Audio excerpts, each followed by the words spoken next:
परमात्मने नमः। श्रद्धालु भक्तों, आज एक विशेष ब्रह्मांड की रचना का वर्णन करने जा रहा हूं, जो भक्तों के द्वारा अनुरोध करने पर बना रहा हूं। उम्मीद है कि आप इसको जरूर समझेंगे और अपने लोगों को भी समझाएंगे। लोगों को इस वर्तमान समय में यह जानकारी होना चाहिए कि ये ब्रह्मांड है क्या, इसको किसने रचा, किस प्रकार यह चलता है। तो मैं यह प्रारंभ कर रहा हूं कि ब्रह्मांड की रचना और सृष्टि का वर्णन मैं करता हूं। यह सृष्टि, ये ब्रह्मांड, जो पर ब्रह्म जो रचयिता हैं वे शिव हैं।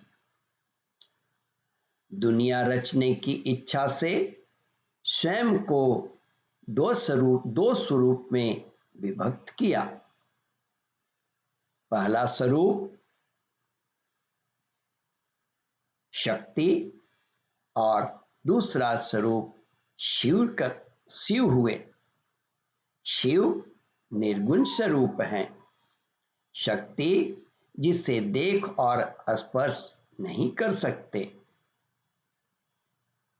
शिव अपने स्थान पर शांत बैठे, मौन रहे और शक्ति को उन्होंने आगे का कार्य ब्रह्मांड की रचना के लिए प्रेरित किया।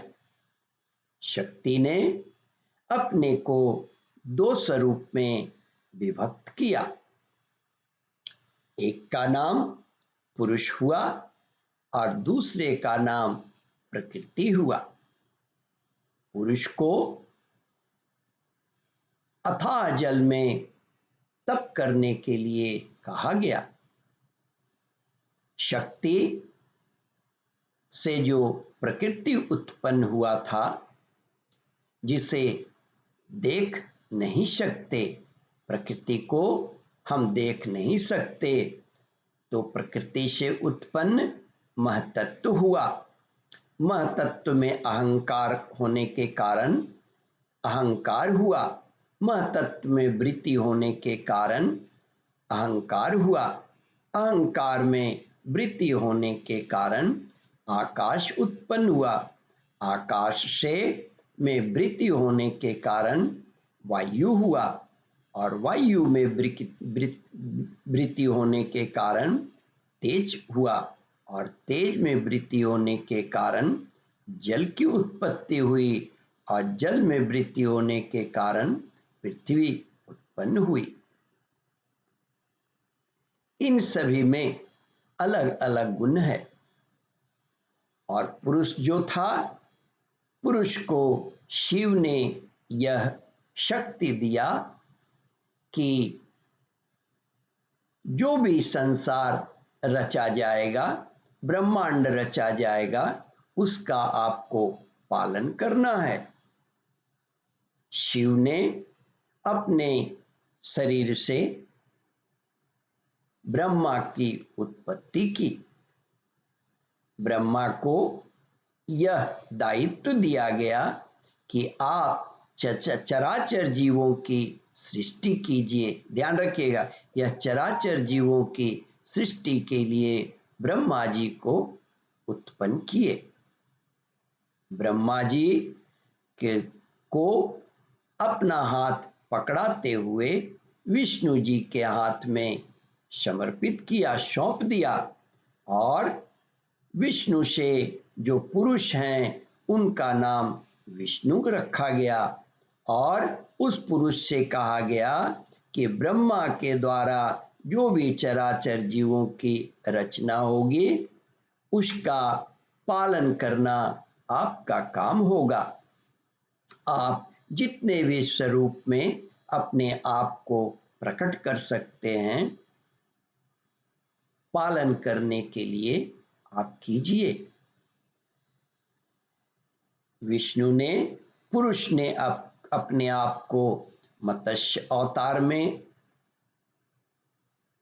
मत्स्य अवतार लिया, कूर्म अवतार लिया, वराह अवतार लिया, नरसिंह अवतार लिया, वामन अवतार लिया, परशुराम अवतार लिया, राम अवतार लिया, कृष्ण अवतार लिया, बुद्ध अवतार लिया और अभी कली अवतार होने वाला है।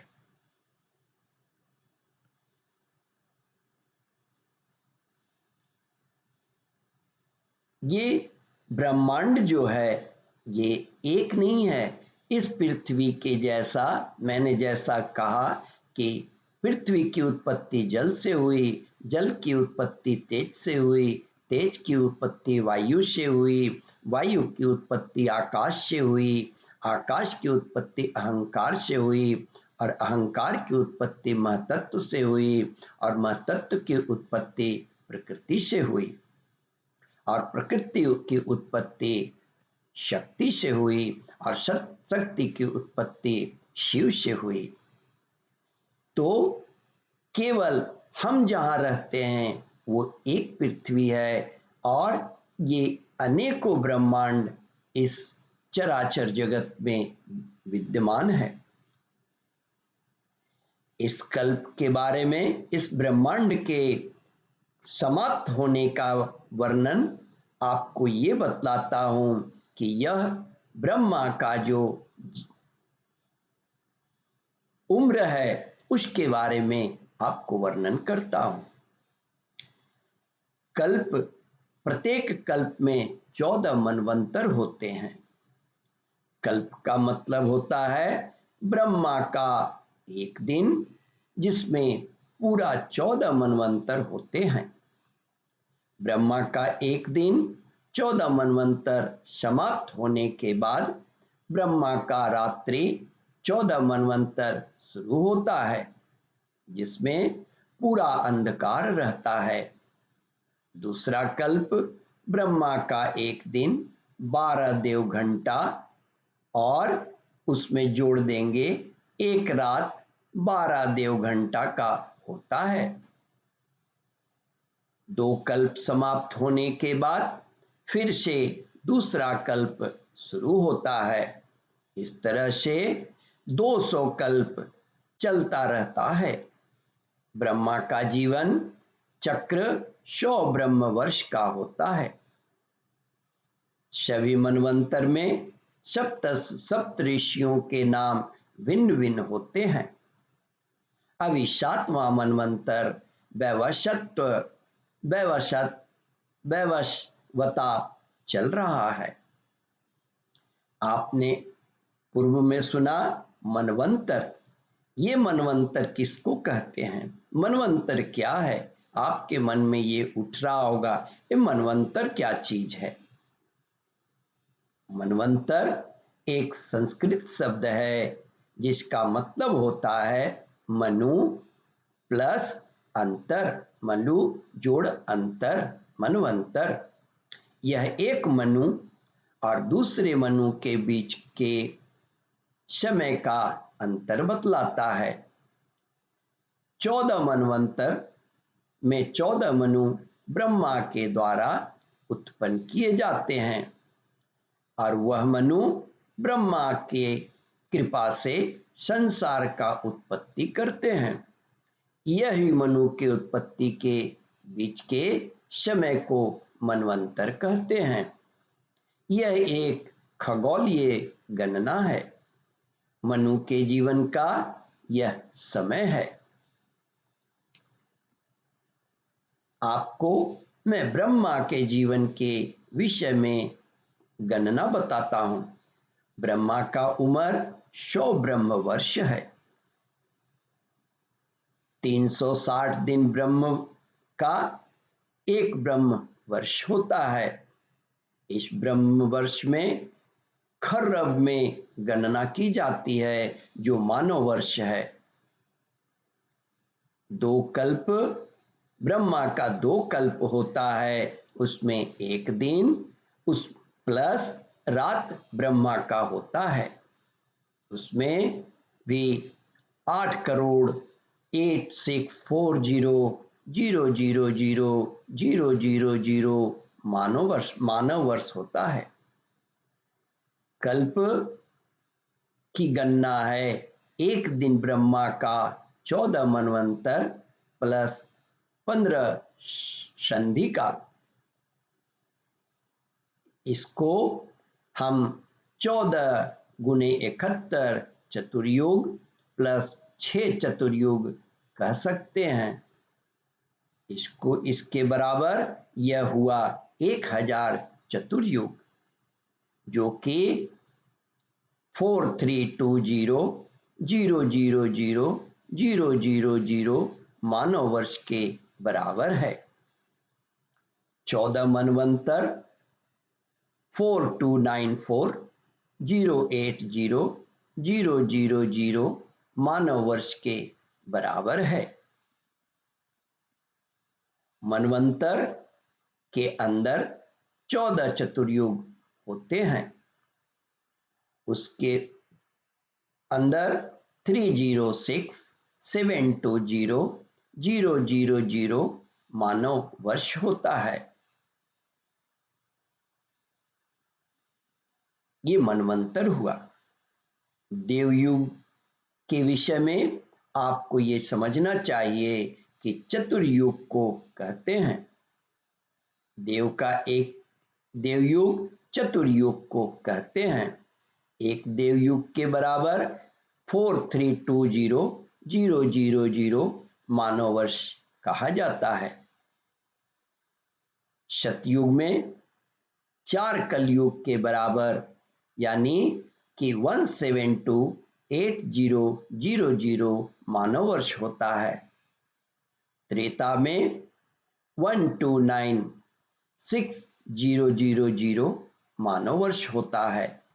द्वापर युग में 864,000 मानव वर्ष होता है और कलयुग में 432,000 मानव वर्ष होता है। यह समझिए सतयुग 4 कलयुग के बराबर होता है। त्रेता युग 3 कलयुग के गणना के बराबर होता है। द्वापर युग 2 कलयुग के गणना के बराबर होता है। अब आप मानव घंटा के अनुसार देव का गणना किस प्रकार होता है, इसके बारे में समझने का प्रयत्न करें। एक मानव घंटा देव का 10 सेकंड के बराबर होता है। 6 मानव घंटा देव का 1 मिनट के बराबर होता है। एक मानव दिन 4 मिनट देव का 4 मिनट के बराबर होता है। एक 15 दिन मानव का देव का 1 घंटा के बराबर होता है। 24 मानव फोर्टनाइट, जिसको कि 15-15 दिन बोलते हैं। एक मनुष्य का 1 साल, देवताओं का 1 देव अहोत्र 1 दिन और 1 रात्र होता है।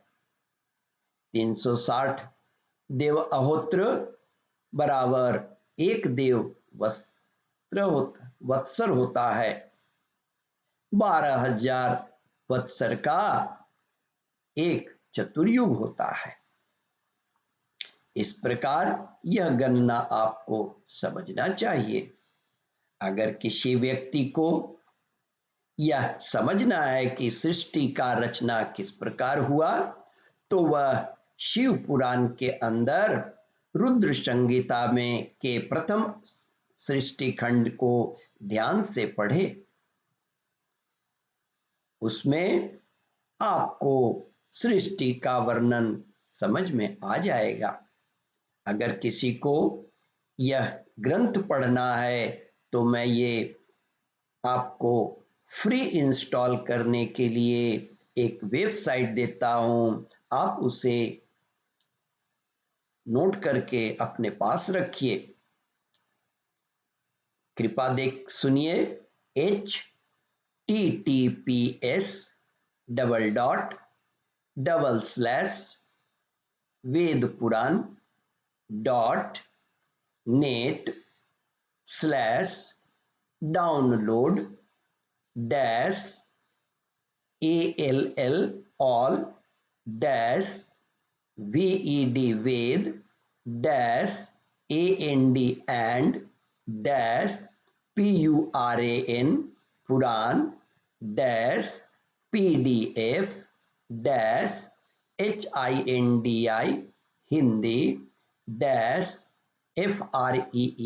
free/।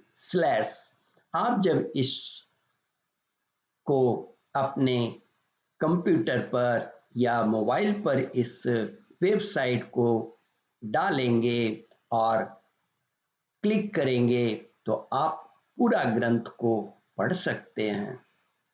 श्रद्धालु भक्तों, इसको अधिक से अधिक लोगों को वितरित करें और इससे सभी लोगों को